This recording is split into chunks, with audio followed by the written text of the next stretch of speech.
Hello दोस्तों, स्वागत है आपका एक बार फिर से मेरे यूट्यूब चैनल प्रतियोगिता पाठशाला में।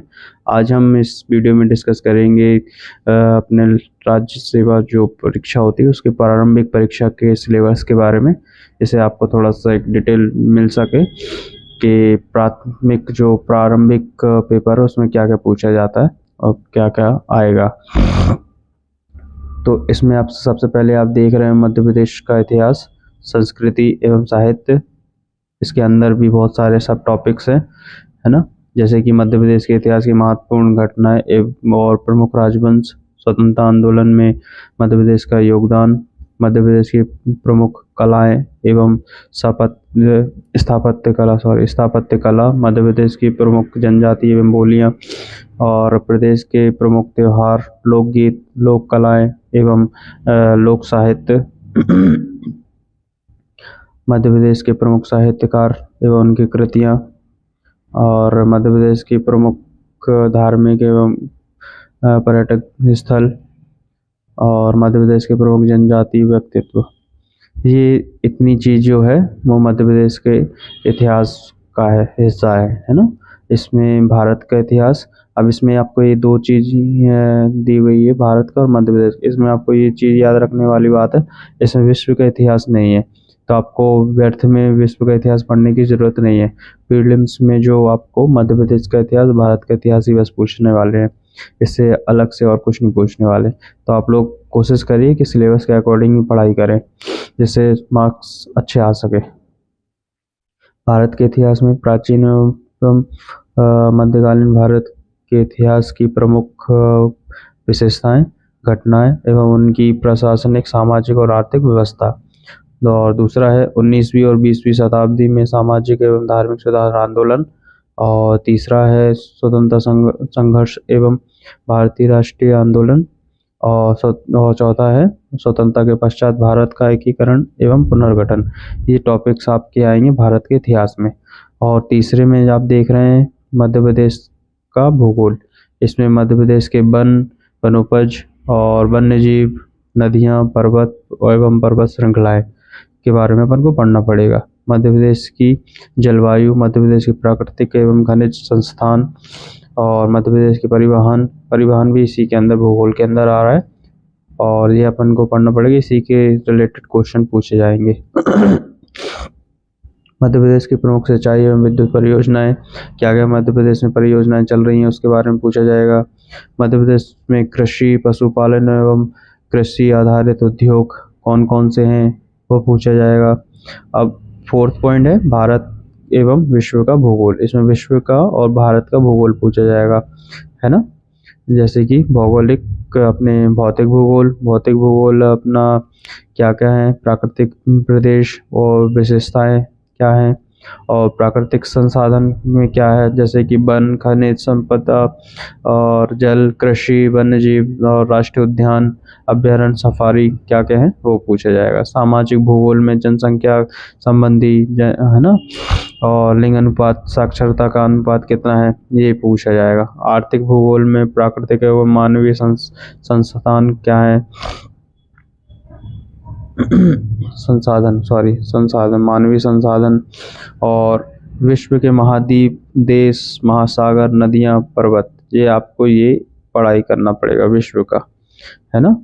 और विश्व के प्राकृतिक संसाधन क्या है और परंपरागत एवं गैर परंपरागत ऊर्जा स्रोत क्या है, इसके बारे में आपको थोड़ा सा स्टडी करनी पड़ेगी। इससे रिलेटेड आपको क्वेश्चन पूछे जाएंगे। नेक्स्ट अपन देखेंगे फिफ्थ पॉइंट, राज्य की संवैधानिक व्यवस्था। इसमें आपका पूरा पॉलिटिक आ रही है ना। मध्य प्रदेश की संवैधानिक व्यवस्था, राज्यपाल, मंत्रिमंडल, विधानसभा और उच्च न्यायालय के बारे में आपको पढ़ाई करनी पड़ेगी। इससे रिलेटेड क्वेश्चन पूछे जाएंगे। ये यहाँ पे देखिए त्रिस्तरीय पंचायती राज, ये त्रिस्तरीय पंचायती राज एवं नगरीय प्रशासन व्यवस्था, यही आपको पढ़ना है बस, है ना। इससे आगे अदर मत पढ़िए, टाइम वेस्ट होगा। राज्य की अर्थव्यवस्था के बारे में अपनी जनगणना क्या है, आर्थिक विकास, मध्य प्रदेश का आर्थिक विकास, मध्य प्रदेश के प्रमुख उद्योग, जातियां, जनजातियां और अपनी अनुसूचित जाति तथा राज्य की मुख्य जो कल्याणकारी योजनाएं हैं उसके बारे में मध्य प्रदेश के ना। और फिर आएगा 6 पॉइंट है भारत का संवैधानिक शासन प्रणाली एवं आर्थिक व्यवस्था। अब जी भारत का जो अपना पूरे भारत का संविधान है उसके बारे में पढ़ना पड़ेगा। और जी अपनी एमपी की पॉलिटी पढ़नी है बस इसमें, ठीक है। पूरा ये देख सकते हैं आप, भारतीय शासन अधिनियम 1919 1935 ये आपको पढ़ना है। संविधान सभा के बारे में पढ़ना है।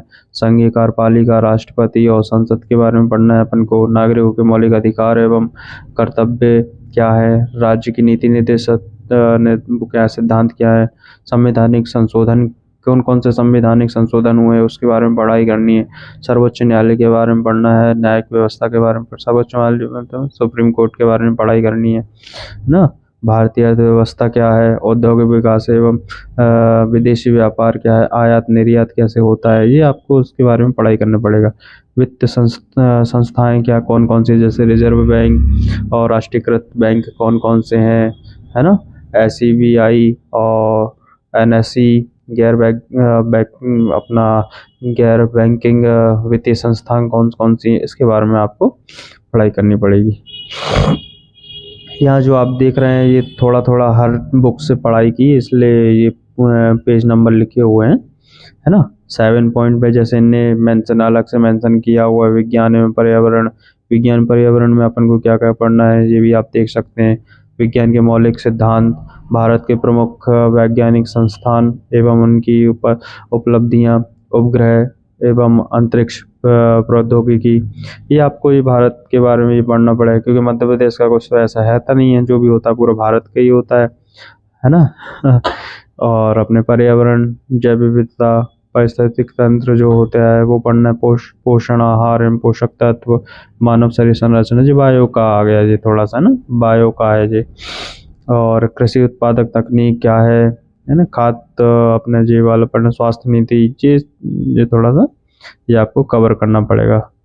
स्वास्थ्य नीति क्या है एवं स्वास्थ्य कार्यक्रम क्या चलते हैं वो। पर्यावरण, प्राकृतिक आपदाएं एवं प्रबंधन, ये अपने मैनेजमेंट का हिस्सा आ गया, है ना। नेक्स्ट देखते हैं। 8 पॉइंट है अंतर्राष्ट्रीय एवं राष्ट्रीय समसामयिक घटनाएं। मतलब इसमें अभी अपन को जो करंट अफेयर है वो है ना। ये करंट अफेयर कहलाता है। महत्वपूर्ण व्यक्तित्व एवं स्थान, महत्वपूर्ण घटनाएं अपने अंतर्राष्ट्रीय में क्या है। भारत एवं मध्य प्रदेश के प्रमुख खेल संस्थान क्या है। और खेल प्रतियोगिताएं एवं पुरस्कार क्या क्या मिलते हैं मध्य प्रदेश के खिलाड़ियों को, भारत के खिलाड़ियों को, वो उसके बारे में आपको पढ़ाई करनी पड़ेगी, ठीक है। और इसमें सूचना एवं संचार प्रौद्योगिकी में आपको इलेक्ट्रॉनिक ही पढ़ना है। सूचना एवं संचार प्रौद्योगिकी पढ़ना है। रोबोटिक के बारे में पढ़ना है। आर्टिफिशियल जो आजकल चल रहा है AI, आर्टिफिशियल इंटेलिजेंस, इसके बारे में पढ़ाई करनी पड़ेगी। एवं साइबर सिक्योरिटी क्या है उसके बारे में पढ़ाई करना है। ई गवर्नेंस के बारे में पढ़ना है, ठीक है। ये मेंस में भी, ये आप देख सकते हैं मेंस में भी है। इंटरनेट के बारे में पढ़ाई करना है। इंटरनेट होता क्या है। सोशल नेटवर्किंग साइट कौन कौन सी होती हैं, क्या होती हैं। ई कॉमर्स के बारे में पढ़ाई करनी है आपको। ये इससे रिलेटेड क्वेश्चन आएंगे प्रीलिम्स में, है ना। कुछ टॉपिक्स ऐसे हैं जो मेंस में भी काम आएंगे आपको। और 10th पॉइंट जो है राष्ट्रीय एवं प्रादेशिक संवैधानिक संस्थाएं, ठीक है।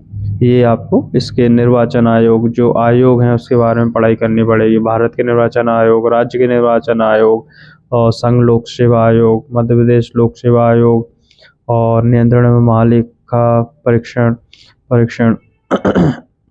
नीति आयोग, मानवाधिकार आयोग, महिला आयोग, बाल संरक्षण आयोग, अनुसूचित जाति एवं अनुसूचित जनजाति आयोग, पिछड़ा वर्ग आयोग, सूचना आयोग, सतर्कता आयोग, और अपना राष्ट्रीय हरित अधिकरण और खाद्य संरक्षण आयोग इत्यादि, है ना। जो भी आयोग है अपन को इसके अंदर पढ़ाई करनी है।